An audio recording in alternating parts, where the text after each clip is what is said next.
عن عبد الله بن مسعود رضي الله عنه قال سألت النبي صلى الله عليه وسلم أي الذنب أعظم عند الله؟ قال أن تجعل لله ندا وهو خلق. قلت إن ذلك لعظيم. قلت ثم أي؟ قال ثم أن تقتل ولدك تخاف أن يطعم. قلت ثم أي؟ قال ثم أن تزاني بحليلة جارك. وقال النبي صلى الله تعالى عليه وسلم يطوف بالكعبة ويقول ما أطيبك وما أطيبك وأطيب ريحك ما أعظمك وأعظم حرمتك والذي نفس محمد بيده لحرمة المؤمن أعظم عند الله حرمة منك ماله ودمه وأن نظن به إلا خيرا.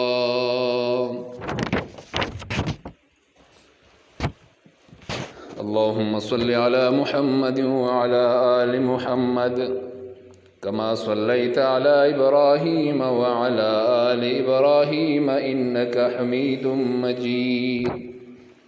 اللهم بارك على محمد وعلى آل محمد كما باركت على إبراهيم وعلى آل إبراهيم إنك حميد مجيد. محترم مسلمانانو اوریدونکو،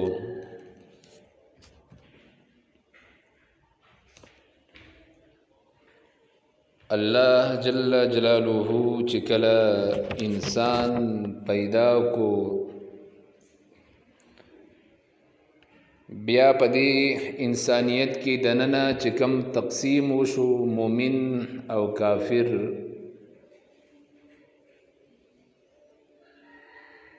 بیا د ایمان د وجنا او د اسلام د وجنا د مسلمان او د مومن یو لوی شان الله تعالی وګرځو، حتی کې دون لوی شان د مسلمان او مومن الله تعالی وګرځو، او الله تعالی په خپل خدای قسم او فیصله وکړه چې کله هم په مخ د ځمکې باندې او په دې دنیا کې یو مسلمان یا مومن چې په دې مخ د ځمکې باندې پاتې نشي، نو الله جل جلاله وایي دا دنیا به بیا ختمه،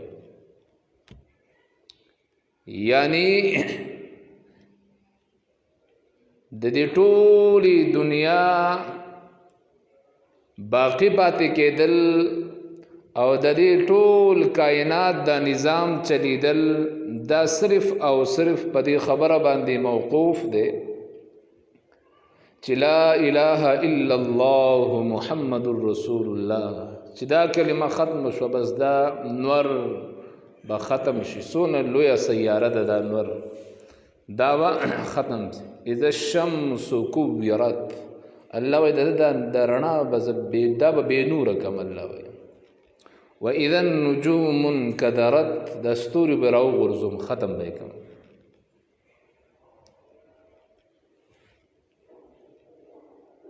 د دې مسلمان او مومن د الله دربار کې دونه لوی قدر او قیمت دی.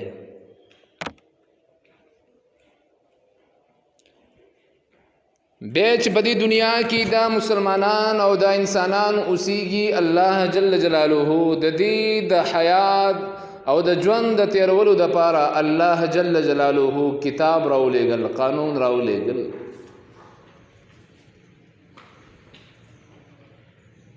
کله چې قانون نوي کاغه کور دی که ملک دی کاغه هر ځای دی،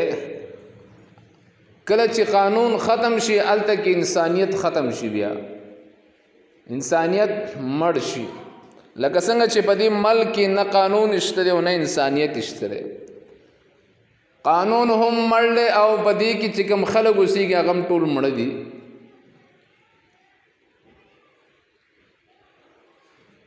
الہ العالمین قانون راولېږل د کتاب په شکل کې، بیا قانوندان راولېږل چې هغه قانون په دې خلکو باندې رایج کی. جناب محمد رسول الله صلی الله تعالی علیه وسلم راولېږلو چې زما دی بندگانو ته زما د قانون وخایا او دوی ته ازدکا او دوی ته وایه په دې باندې عمل وکړي. او بیا تاسو ته پته ده هر یو قانون کې دفعات موجود وي. کله چې یو سړی یو عوام خلک او خواص خلک چې کله په قانون باندې عمل نه کوي د هغې دپاره بیا دفعې لګي. دا دفعه 145 دی او دا 44 دی او دا 304 دی او دا فلان کې دی. لکه څنګه چې زمونږ په دې عدالتونو کې کاغذو باندې لیکلي وي، کاغذو باندې لیکلي وي او یا چرته په بورډ باندې لیکلي وي. ځکه په دې ملک کې خو نه د هغې څه عمل کېږي او نه د هغې څه اهمیت شته دی، خو په کاغذو لیکلي وي. په کاغذو کې چې دننه کم ټکي لیکلي وي او په هغې کې لیکلي چې دا جرم چا وکړو د هغې به دا سزا وي، د هغې به دا سزا وي، د هغې به دا سزا وي. دغه رنګې الہ العالمین قانون راولېږلو، په دې قانون کې دننه بیا دفعات راولېږلو چې ګوره دا جرم چا وکړو، دا ګناه چا وکړه، د هغې به سزا دا وي، دا به وي، دا به وي، دا به وي.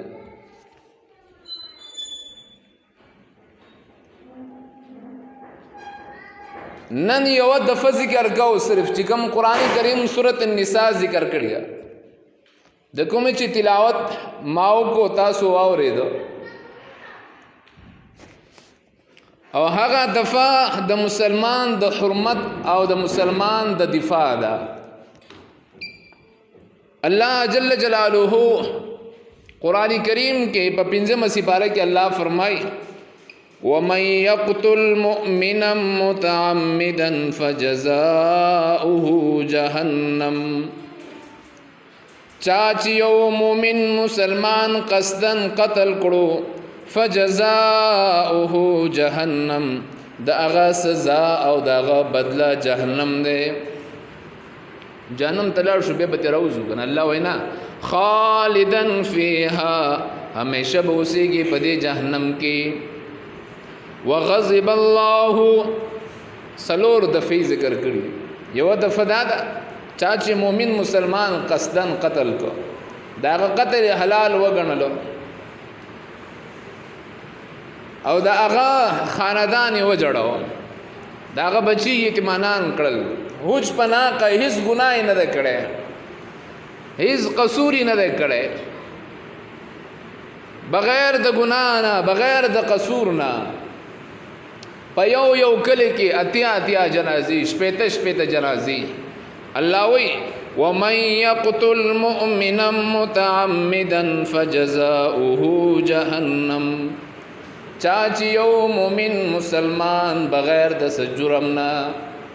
قتل کو فجزاؤه جہنم،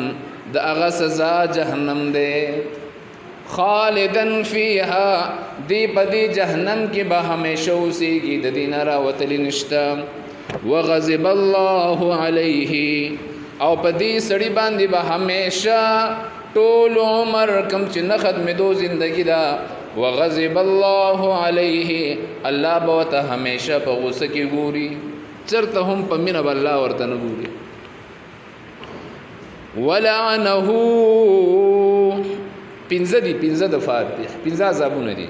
ولعنہو،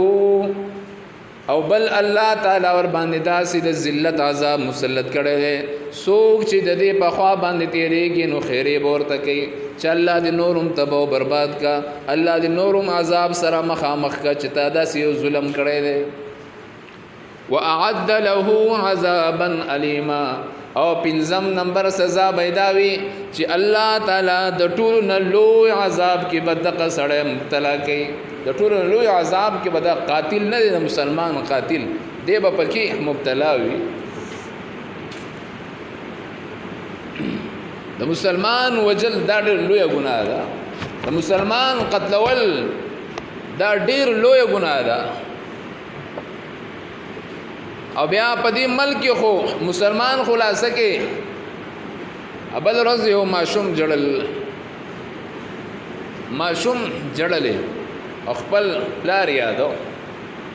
هلک ته مې دا پلار څه شو، څنګه مړ شو؟ وایي دا جومات کې و، جومات کې دننه دماکه وشوه، دا مړ شو. جماعت کې دننه دماکه وشو، پلار پکې مړ شو، شهید شو.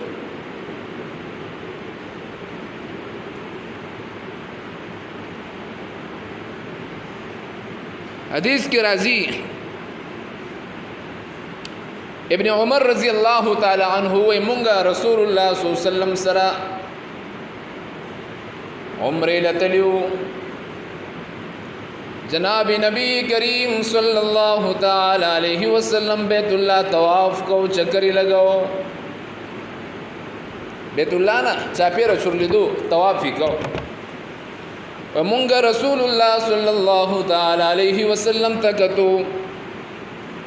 حدیث الفاظ امداسی رأیت رسول اللہ، ما پخپل پیغمبر علیہ السلام تا دیر پا توجہ باندی قتل. وی رسول اللہ صلی اللہ علیہ وسلم یطوف بالکعبۃ، کعبی طواف کو لگیاو. وی پیغمبر علیہ السلام پا طواف کی دننا ودریدو، کعبی تے بیان شروع کو.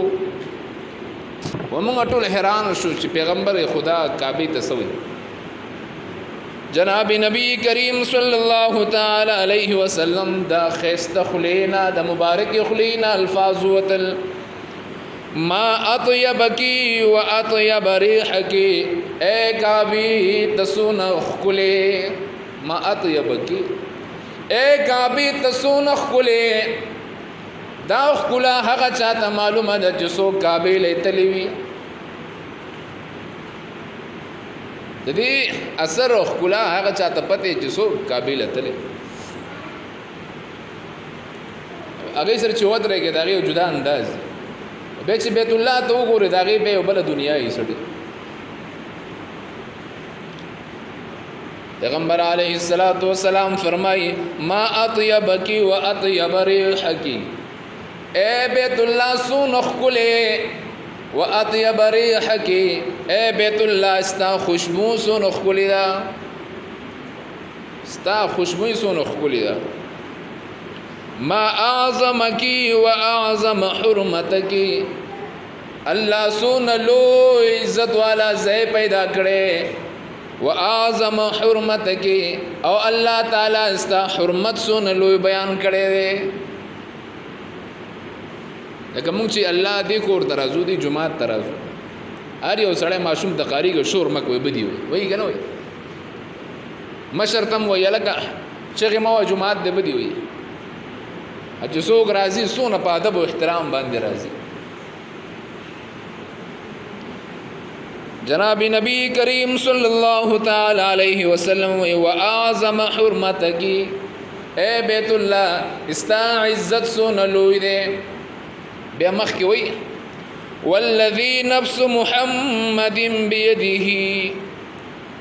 زما دی دا هغه ذات باندې قسم وی چې دا چا په قبضه کې زما د محمد روح دی. لحرمت المؤمن اعظم عند الله حرمتا منك، اے کعبی، اے خکلی، اے خیست زی والا، اے لوی شان والا کعبی، اے لوی مرتبی والا کعبی، اے حغزے کم چی دا گناہنن پیٹی ڈک روڑی، کم چی دا گناہنن اسقا راشی، استاخوال راشی، او تاتے ہو گورے زیارتے ہوگی. اللہ جل جلالہ فرمائی ومن يظلم نفسه ثم يستغفر الله يجد الله غفور رحيما. په کعبه باندې دا آیات لیکل دي، من يعمل سوءا او يظلم نفسه، اے گناہگارا مایوس کیږه ما بدزونه کیږه ما من یعمل سوءا چاچی لوی نه لوی گناهونه کړی وي او یظلم نفسه یا خپل ځان سره ډیر ظلمونه کړی وي ثم یستغفر الله دا کابر توي او به زما په خوا کې سوګ الله نه توبه واسي بیت الله شریف د پاسه چې کوم آیت لیکل لري یجد الله غفور الرحیم الله وې مجرما اے ګناګارا زما کور ته راغله زما دا وعده د جذبتا واپس داسې سقان نه لګم د ګناهونو نه زما پکړه پیغمبر علیہ الصلوۃ والسلام وی والذی نفس محمد بیده اے کعبی زما دی د الله په ذات باندې قسم وی د کوم الله په قبضه کې چې زما محمد روح دی لحرمة المؤمن اعظم عند الله حرمة منك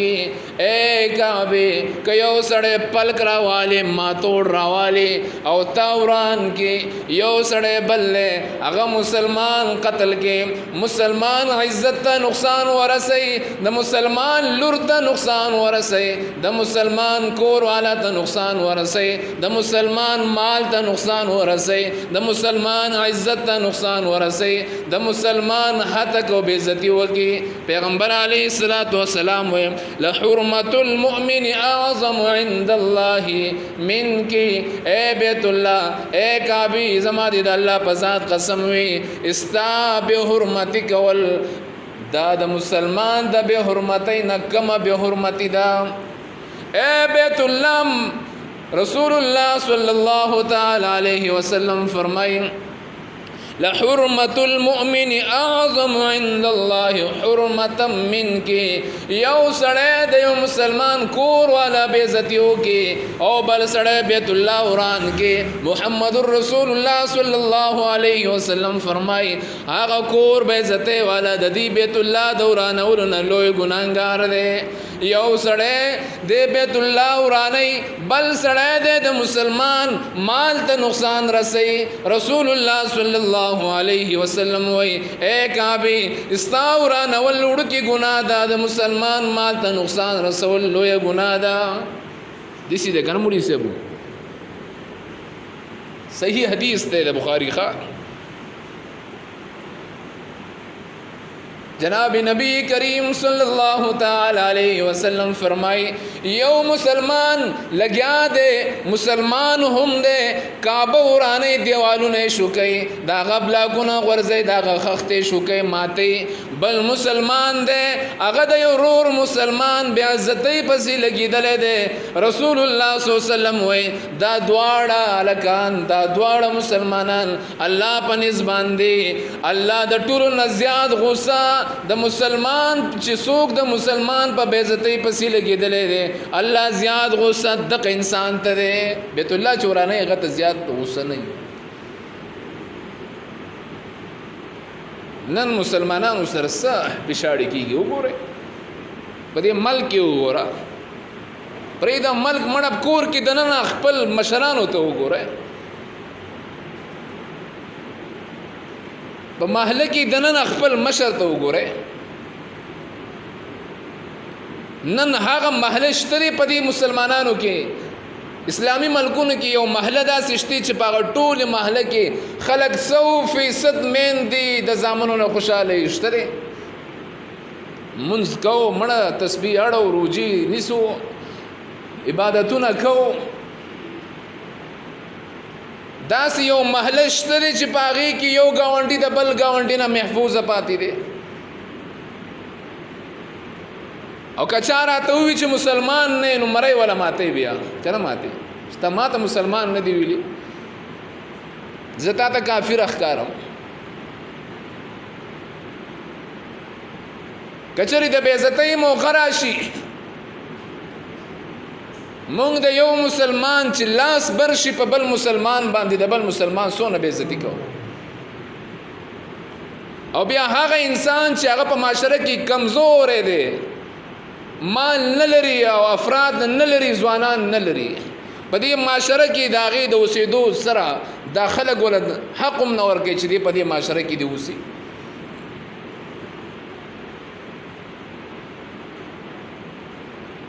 بیا په یو اسلامي ملک کې دننه په مسلمانانو باندې نمبر په نمبر باندې دماکی کول، په یو ځای کې اتیا او شپېته جنکۍ کونډې کول، بچی یتیمانان کول، دا د اسلام کار دی که دا د مسلمانۍ کار دی؟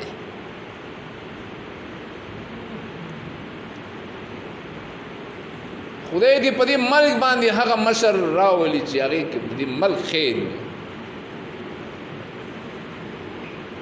او الله دې څوک چې د دې ملک خیرخوا نه وي او دا کارونه کوي الله دې نیست و نابود کړي.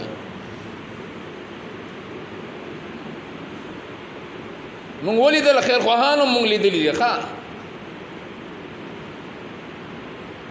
خیرخواهان مونږ لیدلي دي، د هغې په خیرخواهۍ کې تاسو به ښه ژوند هم تېر کړی. دا سیاسي خبرې نه دي، دا د دوک خبرې دي. دوک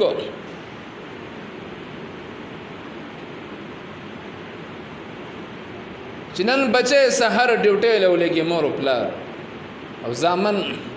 پاپا ډیوټۍ له تللی دی، ماښام یې خپه هم نه یو سر هم نه کور ته د بسې راوړي.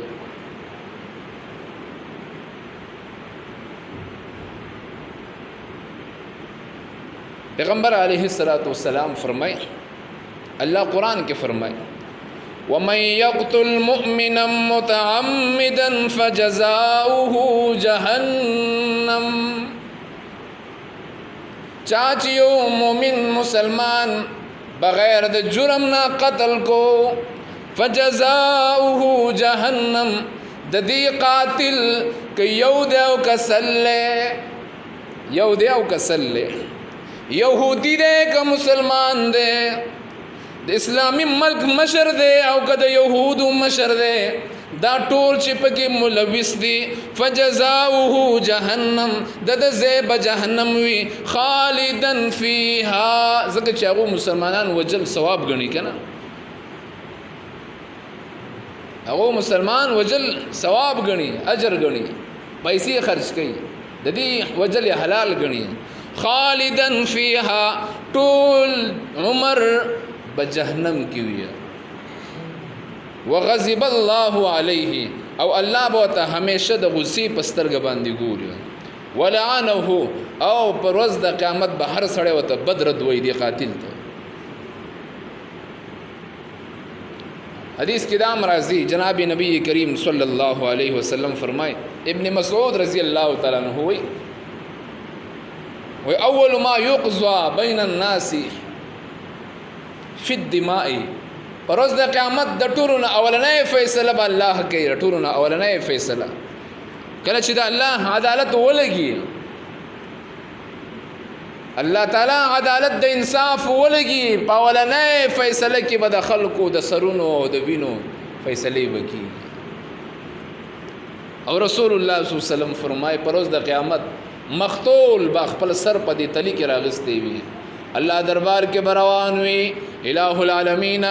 دې بے غیرتو دلګانو الله په موږ سره دا لبي کړیو، الہ العالمین دې د یهودو پر کټو، دې د یهودو غلامانو زموږ سره دا لبي کړیو، الله زموږ په تپوس دی وکوس.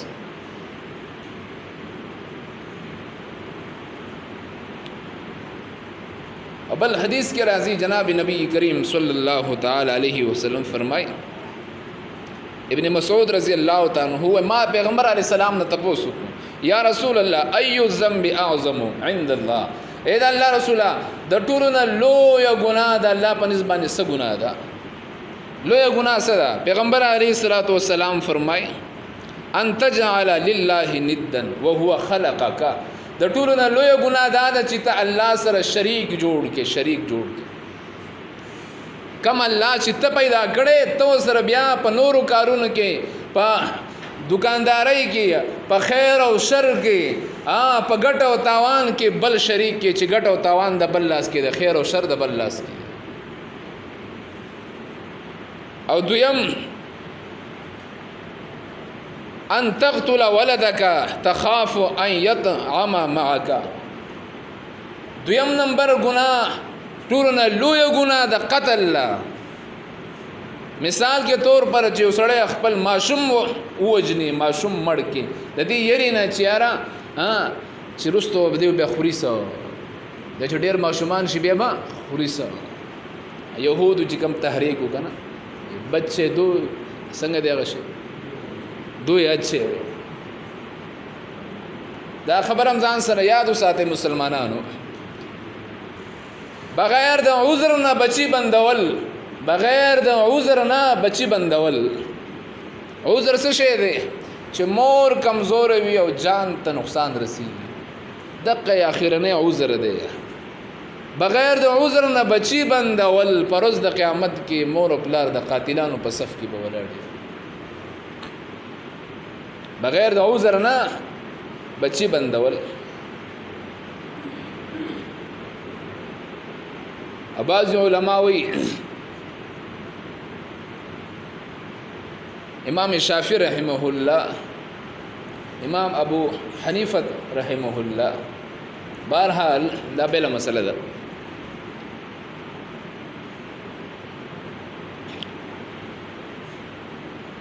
ابو هريره رضی الله تعالی عنہ وی یو دا د یو ابي سعید خضری رضی الله تعالی عنہ دواړه په خپلو کې خبرې کې جرګه کوي. یو د صحابو جرګه او یو زمونږ جرګه ده. مونږ چې همیشه دوه یو دی شو، مونږ بل کنزو خور مور چاهي چې امام ولې نه اشتیا دي که نه، چاهي چې امام ولې نه، چاهي چې مونږ ورپسې پنځه وخته منځونه ولې نه کوو. خو زمونږ جرګه همیشه دا د پښتنو که بل څوک ورته میلاو نه شي که نه په ټایم باندې، نو بیا په امام باندې شروع وکړو. او که بل څوک میلاو شو جو بیا هغې پسې ورلګیا یو. صحابه و جرګه ده، دو صحابه جرګه کې لګیا یې خبرې کوي. ابو سعید خضری رضی الله تعالی عنہ او ابو هريره رضی الله تعالی عنہ دواړه حضرات یذکران عن رسول الله صلی الله علیه وسلم. کله چې دوه صحابه یو ځای کېږي دغو جرګه ده، یو ملګری بل ته وایي ملګریا پیغمبر علیه الصلاۃ والسلام په دې موقع باندې دا خبره کړې وه، په دې موقع باندې دا خبره کړې وه. دا دواړه چې یو ځای شو په دې ټایم کې خبره کوي. لو ان اهل السماء والارض اشتركوا في دم مؤمن لاكبهم الله في النار. وی کچری اسمان کی جسونا مخلوق دے، پزمکی کی جسونا مخلوق دے، دا ټول را جمع شي د یو مسلمان وینه توی کی، دا ټول را جمع شي د یو مسلمان وینه توی کی. وی رسول الله صلی الله علیه وسلم وی اکبهم الله فی النار، الله بدا ټول د دې ټولو نه به جهنم ډکی. یعنی الله په مؤمن په وینه باندې دونه خپکی چې الله وی کده دا ټول کائنات را جمع شي، ټول کائنات یو مسلمان نه حق قتل کی، الله وی د دې ټول کائنات نه به جهنم ډک کړي. زما په خیال زمونږ د دې سیاسي خلکو باړو زی نه جهنم کې خیال نه رښتیا دي کنه. د دې سیاسي خلکو به د جهنم کې اړو زی نه ښه دوی یو بل ټل وهجا غو شماله به کې زی وکا هغه خسړې دی او غبط سړې دی، چې هغه خسړې دی او غبط سړې دی، کزان ته خو یو کزان ته بد وي، دا جهنمی دا غزه دی. د دې مسلمانانو په دې نقصانونو کې بد دي حصہ یې.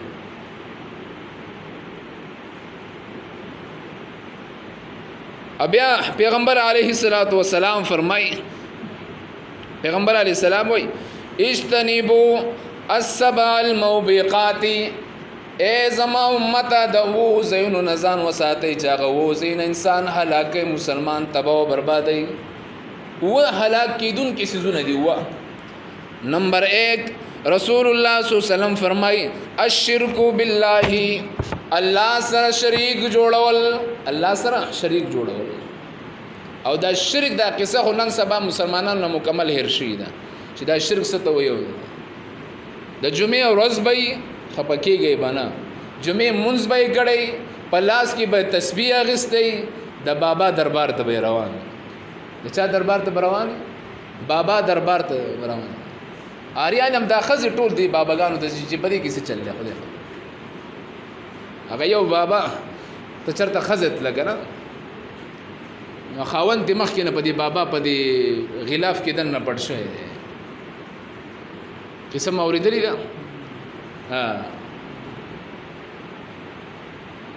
بابا ډېر ښه سړی و ځان یې کړولی و الله ته ځان یې نږدې کړی و الله دوست جوړ شوی و هغه کار کردار خپلول غواړي چې بابا څه کردار یې کړی و دا نه که ته لاړ شه بابا ته غلافونو جنرې ښکلوه او د هغې تالیه ښکلوه په ځان یې مه کوه دا خو اسان چل دی بیا بابا ته لاړ شه ورته زما خاوند دی دا خاوند مړ کوی یا ورته دې خاوند سره دا چل وکړه یا ورته ماله دا شی واخلو دا څه عجیبه غونې خلک دی اوس سهار په دې اسمبلۍ کې یو هندو بیان کو هندو بیان کول هغه مړ تاسو مسلمانان د تاسو څه خلک یې وایي ځان ته وي صحیح خلک مونږ دی وي په مونږ باندې چرته قتل ثابت کې چې مونږ سړی قتل کړی خپل رور مونږ چرته هندو قتل کړی دی بهرحال پیغمبر علیه السلام وایي شرک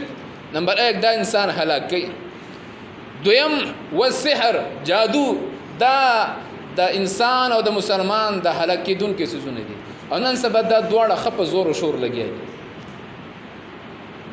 شرک او سحر دا دونه عام شوی دی چې خلکو ایمان په دې راوړی دی بالکل د جادوګران د مسلمانانو سری خدایان ګرځېدلي دي خدای دپاره رښتیا به وایي دروغ به نه وایي خبره صحیح ده که نه ده او د دې ښځو خو د ټولو نه لوی خدای څه دی هغه د جادوګر دی د دې وجې نه پیغمبر علیه الصلاة والسلام فرمایي ما په ورځ د معراج په شپه باندې په جهنم کې مې زیاتې ښځې لیدلي دي د دې ښځو بل کار نشته دی دغه مالګې او دغه اوبه او دغه ګټان او دغه تعویضونه دغه کارونه دي پته به مو ولګي ورګه چې 2 فوټه خاوره کې دننه لاړ شي که نه بیا به پته ولګي دریم پیغمبر علیه الصلاة والسلام فرمایي هلاکېدونکی څیز وقتل النفس التي حرم الله الا بالحق یو ناحق او مسلمان قتلول دا داس یو ګناه ده چې د دې معافي په دنیا او آخرت کې نشته ده دنیا او آخرت کې د دې معافي نشته ده هله به معاف کېږي چې کله وارثانو سره لاړ شي او وارثانو ته چې شریعت کم حق ورکړی دی تقریبا 70 لاک دي که څو دي هغه به وارثانو له ورکړي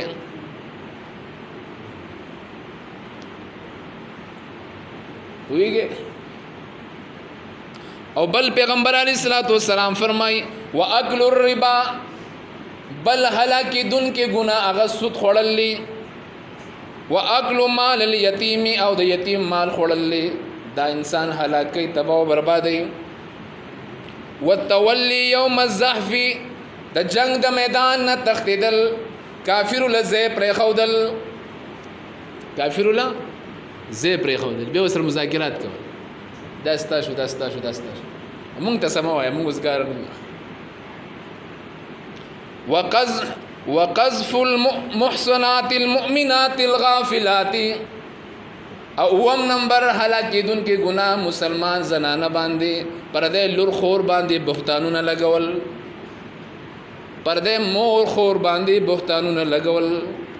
په غیر الزامات لګول دا داسې ګناه ده کنه